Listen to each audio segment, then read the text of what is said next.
dibahas tentang pembangunan ya beberapa monumen yang berkaitan dengan Bung Karno.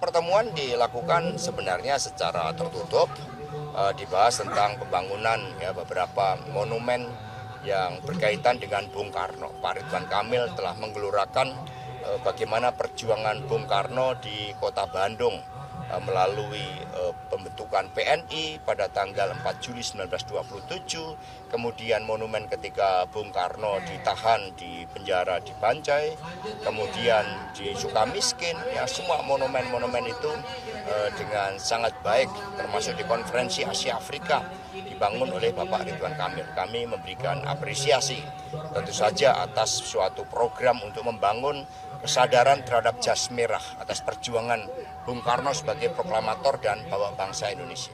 Juga dibahas Mas waktu Bu Mega ketemu sama Pak RK soal cawapres. Saya mendampingi Ibu, tapi beberapa kan saya mengambilkan buku dan kemudian ada beberapa yang saya ikut, ada beberapa yang saya tidak ikut. Tetapi secara garis besar itu membahas tentang bagaimana benang merah perjuangan dari Bung Karno, tidak hanya di Indonesia tetapi juga di dunia internasional, karena Pak Ridwan Kamil juga menjadi bagian dari arsitek yang ikut bersama-sama menginisiasi pembangunan monumen Bung Karno di Aljazair ya bersama dengan De La Rosa. Mas.